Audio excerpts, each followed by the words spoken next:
got so.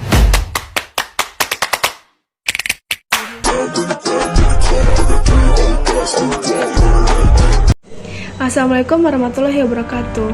Hai teman-teman, perkenalkan nama saya Nashwa Lailatul Itnaya. Saya berasal dari kelas 12 IPS.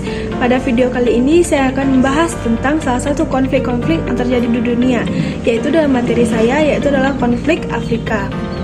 Yang dimana video ini bertujuan untuk sebagai nilai akhir semester di sejarah peminatan. Langsung saja kita masuk ke materinya. Benua Afrika merupakan benua terbesar kedua setelah benua Asia dengan total luas wilayah kurang lebih 32.440 km. Luas wilayah Afrika berbentang dari Tanjung Blanes, Tunisia di bagian utara hingga di Tanjung Agulas, Afrika Selatan di bagian selatan. Luas wilayah tersebut juga diimbangi dengan jumlah penduduk di Afrika yang mencapai 500-an juta jiwa. Di tanah Afrika yang luas juga menyimpan beragam kekayaan alam dan tambang yang sangat besar. Namun, luas wilayah banyaknya jumlah penduduk serta melimpahnya kekayaan di bumi Afrika tidak diimbangi dengan kemakmuran dan kesejahteraan. Afrika cenderung rawan dengan adanya konflik. Bahkan, sebagian besar negara-negara di Afrika masih bergejolak hingga saat ini. Setelah berakhirnya Perang Dunia, konflik baru semakin mengemuka. Konflik yang sering terjadi tidak lagi merupakan konflik antara negara, melainkan konflik yang terjadi dalam suatu wilayah negara yang berbentuk konflik bersenjata, perang saudara, gerakan separatis, dan perperangan domestik lainnya. Perperangan pun telah lama terjadi di wilayah Afrika. Setelah negara-negara di Afrika lepas dari jajahan negara-negara Eropa, negara-negara di Afrika jatuh kepada para pemimpin yang diktator. Negara-negara di Afrika yang kental dengan konflik yaitu antara lain Rwanda, Kongo, Nigeria, Sudan, Kenya, dan juga Somalia yang sudah menelan korban jiwa yang cukup menggenaskan.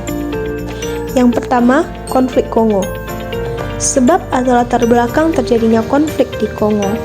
Yang pertama, Mobutu telah mengeksploitasi sumber kekayaan negeri Zaire selama 30 tahun, dan hasilnya hanya dinikmati oleh segelintir elit dan rezim yang berkuasa. Yang kedua, muncullah kekecewaan dan ketidakpuasan dari rakyat terhadap rezim Mobutu yang korup, ditambah dengan kondisi ekonomi Zaire yang hancur.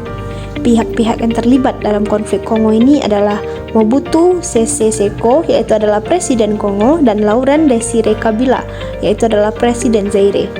Ketidakpuasan tersebut melahirkan sikap berontak dari pihak-pihak oposisi.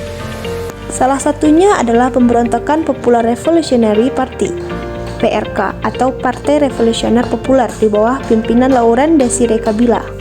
PRP kemudian bergabung dengan kelompok pemberontak dan milisi suku Tutsi yang anti Mobutu dan membentuk aliansi baru bernama Alliance des Forces Démocratiques pour la Libération du Congo, Zaire, atau AFDL-CZ, Aliansi Pasukan Demokratik untuk Pembebasan Kongo Zaire. Yang kedua, konflik Sudan. Sebab atau latar belakang terjadinya konflik di Sudan. Yang pertama, pembangunan dan tingkat pendidikan di Sudan Selatan juga relatif rendah dengan Sudan bagian utara. Hal inilah yang membuat wilayah Sudan Selatan kurang maju dan tertinggal. Yang kedua, awal konflik dipicu oleh keputusan Presiden Nimeri pada tahun 1983 yang mengumumkan akan menjalankan hukum Islam sebagai peraturan nasional dan berlaku untuk seluruh wilayah Sudan. Konflik mulai muncul antara pemerintah Sudan Pusat Utara dengan para kelompok bersenjata dari Sudan Selatan yang menginginkan keadilan. Kelompok bersenjata tersebut bernama Sudan People's Liberation Army atau SPLA, Tentara Pembebasan Rakyat Sudan, dan dipimpin oleh John Garang de Mabior. Konflik dan pertempuran antara pemerintah Sudan dan SPLA terus berlangsung hingga memasuki tahun 90-an. Pemerintah Sudan mendapat suplai persenjataan dari Uni Soviet dan selanjutnya mendapatkan suplai persenjataan baru dari Cina. Sementara SPLA mengandalkan suplai persenjataan dari Israel, Uganda, Ethiopia, dan Eritrea, bahkan Amerika. Terlepas dari semakin kompleksnya perang di Sudan, upaya untuk mencapai kesepakatan damai terus dilakukan dari berbagai pihak. Tepatnya pada Januari tahun 2002, diputuskan untuk melakukan gencatan senjata antara pemerintahan Sudan dengan SPLA, dan untuk selanjutnya dilakukan perundingan damai bersama.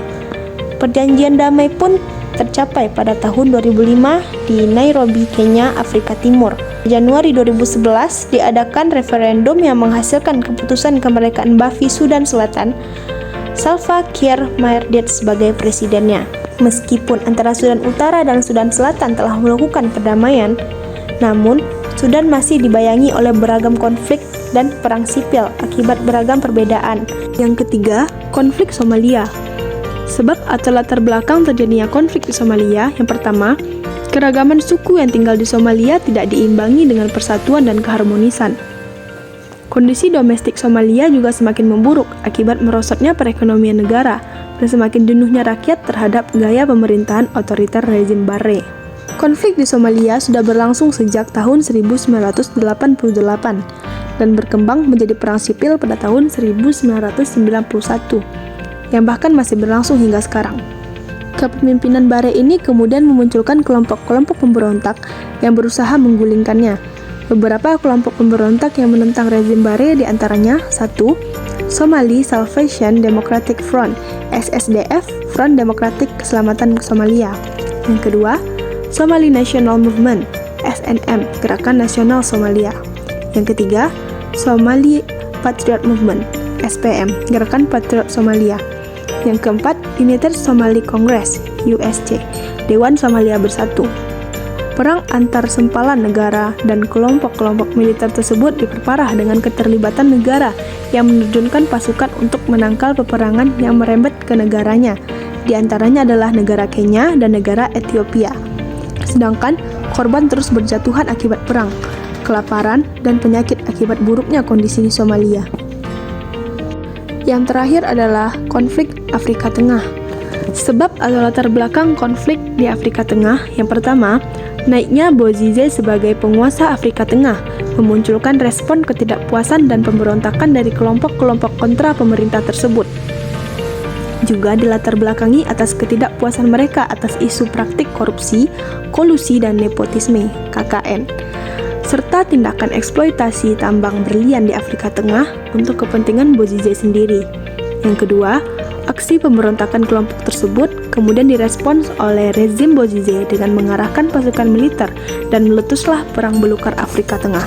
Beberapa kelompok yang melakukan pemberontakan terhadap rezim Bozize diantaranya adalah Unions des Forces Démocratiques pour le Rassemblement (UFDR), Persatuan Pasukan Perdamaian untuk Kesatuan, yang berasal dari etnis Rongga, dan Convention of Patriots for Justice and Peace (CPJP), Konvensi Patriot untuk Keadilan dan Perdamaian yang berasal dari etnis Gaula.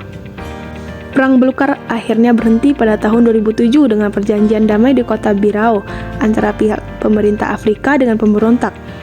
Dalam perjanjian damai tersebut disepakati bahwa persenjataan pemberontak harus diserahkan ke pemerintah dan bekas pasukan pemberontak akan dilebur menjadi tentara resmi negara Afrika Tengah. Namun, pemerintah dianggap telah mengingkari poin kesepakatan perjanjian damai yang tidak kunjung melakukan perekrutan bekas pasukan pemberontak menjadi tentara Afrika Tengah. Perjanjian damai ditandatangani di Libreville, Gabon, dengan poin penting bahwa pasukan Seleka harus direkrut menjadi tentara Afrika Tengah dan Presiden Bozize harus mengundurkan diri dari Presiden Afrika Tengah, serta segera diadakannya pemilu legislatif baru. Setelah perjanjian damai berhasil diwujudkan, muncul konflik kembali dari internal Seleka untuk memutuskan pemimpin baru bagi Afrika Tengah. Seleka memulai aksi berontaknya sejak Desember 2012 dengan berturut-turut menyerang dan menguasai kota-kota strategis di Afrika Selatan sejak 2003 dan berlangsung sampai sekarang. Sekian yang dapat saya jelaskan. Jika ada kesalahan kata-kata, saya mohon maaf dan saya pamit undur diri. Dan see you next time. Bye.